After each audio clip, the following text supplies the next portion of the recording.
Hi everyone, this week we're doing kind of your first real lab that's not just walking around and looking at things.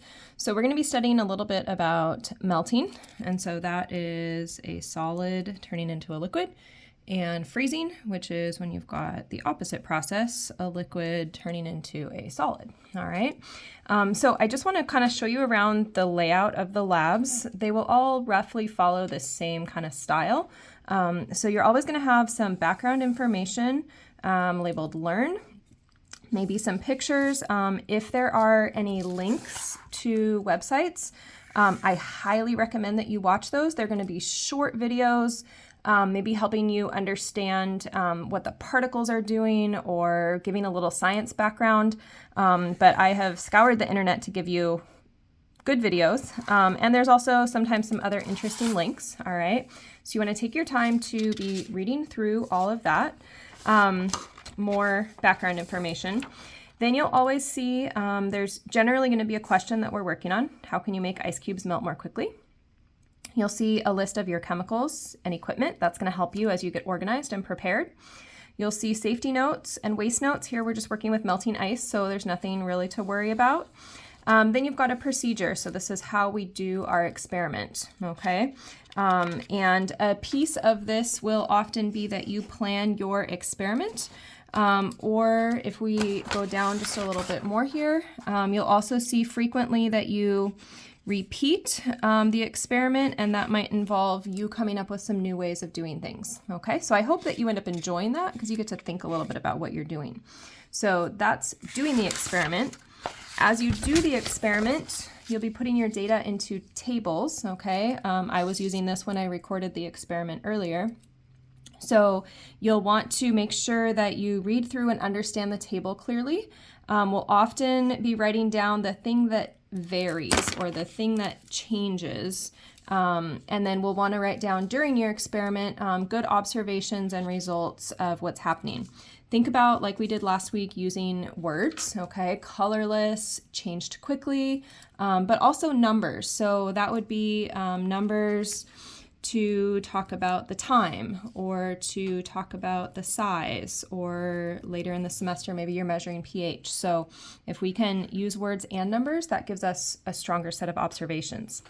Underneath each data table, then you'll often have a couple of questions, okay? Make sure you read the questions carefully, and if it asks for motion and arrangement, I'm thinking like 1 sentence, 2 sentences, okay? To do these well might take a little bit of time and effort. To talk to friends, to revisit the background information would probably be the number one thing I would say to do, to check in with the professor. So you'll have some questions, maybe more data to collect. This type of question is a common one you're going to see throughout the whole semester. So what pattern did you observe in your 6 experiments? Hopefully you see a pattern, or maybe you have no pattern. Either way, you want to give data to support that pattern. You know, we noticed that the hotter the water, the faster the ice melted. Or we noticed that it didn't seem to make a difference if I changed the temperature of the water, how fast that ice melted. And then suggest a chemistry-related reason for this pattern. So that's going to be going back to that Learn section and any videos maybe that I linked, and also to what we've learned in lecture, okay? So some kind of chemistry-related lesson. Again, as I read through this, I'm thinking, what is the pattern? What is the data? Maybe 2 sentences on that. 2 sentences or so on that, and then a chemistry-related reason, maybe another couple sentences there. So this is a short, packed paragraph that will take some thinking to answer, all right? Then you might have another part to the experiment. This week you're going to have a second part where we turn water gas into solid ice. Again, procedure. Finally, at the end of each lab, you'll always have to turn in pictures to prove that you did the experiment, okay? So in this case, I'm asking you for 3 pictures from part A, from part A, from part B, and you always need to make sure that your finger or hand is present in at least one of the pictures, okay? So I've got my thumb or, you know, whatever in that picture, so I know it was you, all right? Again, more data. This would go with your second part. And some similar questions again, including here's kind of that pattern question. What difference did you observe? give important data to support that, and suggest a chemistry-related reason. Okay, so again, 3 to 5 sentences is what we're looking at when we kind of think about, okay, what just happened? Give me the conclusion, some data, and then also what the chemistry is behind it. All right. So as we come back to the front, just in general, I'm going to give you 4 C's for keys that we want as we're working on our science this semester. When we're doing good science, it should be consistent, right? If I do the experiment or you do the experiment, we should get the same results. If I take a COVID test from one manufacturer, I should get the same results that another manufacturer is getting. So I want consistency, okay? Another thing that's really important, not just because I like to be smart with my money, but is that we're cost effective, okay? So I don't want you running out and spending $10 a week on labs, okay? These labs are designed to use things that you can easily get, maybe in your kitchen, maybe you pick up an extra salt packet when you're out eating out somewhere, maybe you get a cup of ice at the takeout place that you're at, but you should not be spending a lot of money. So if you are good at being smart and clever with your money, science is for you. Also collaborative.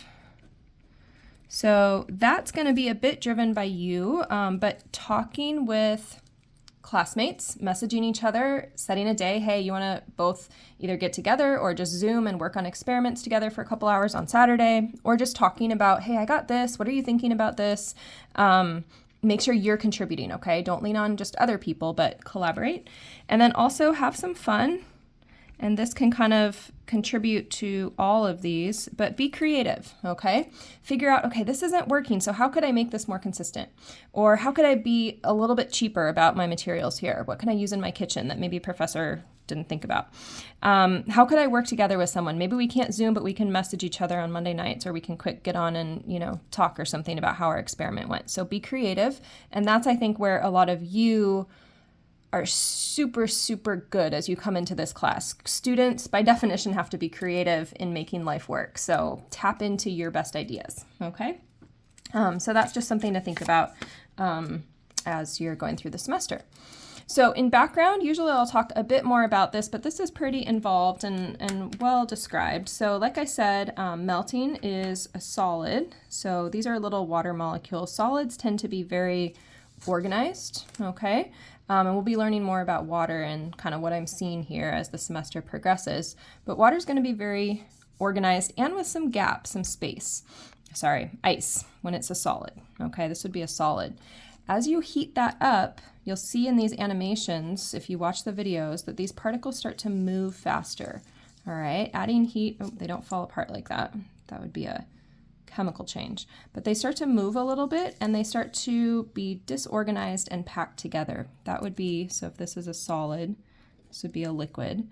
And then if I keep adding heat, those particles are going to spread way apart from each other and not be organized at all. So that's a little bit of a visual of a solid, a liquid, and a gas. In the first part of the experiment, we're going to take that neatly organized solid and melt it. And in the second part of the experiment, we're going to freeze. We're going to take this water vapor and we're going to condense it, and then we're going to freeze it into this nice organized arrangement. Okay, so we're going to go kind of this way and that way in our experiment. Just a couple of tips as we think about that. Another concept we're going to work on throughout the semester, and I want you to take the time outside of the video to read about control groups, but a piece of being consistent is that we use controls, okay? So there's a 5th C there. And that allows us to know that, yes, we're running a valid experiment today, okay? COVID was a big part of our lives, so I'm sorry to keep bringing that up, but you might imagine 4 different types of tests, okay? This C here, C stands for control. So if I'm doing a test, doesn't just have to be for COVID, could be for pregnancy or could be for any other, type of virus or something.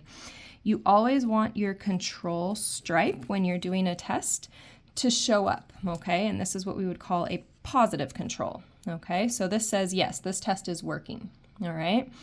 If then T stands for test here, if T gets a stripe, then I would say that this top one is showing a positive test. In other words, I have COVID or I am pregnant. Those are the 2 tests I've probably done the most, okay? Moving on down to another possible outcome. Again, same test. You get a positive control line, but if there's nothing here, this means that I have a negative test, okay? So this means my test is valid, control is showing up, but no, I, the patient, am not sick with COVID. I, the patient, am not pregnant, so there's not a line there, okay? Both of these, good tests, okay? Now, if I have another couple of scenarios, if that control doesn't show up, but I get a positive here, I'm not sure what's happening, okay? Or if I have no control and no test turning positive, then I don't know, okay? So a word I could say is this is inconclusive.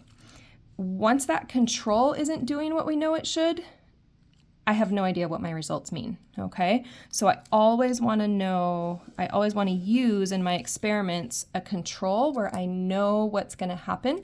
I should see a line, so if I don't, I have to throw this experiment out. I should see a line, so if I don't, I have to throw that experiment out.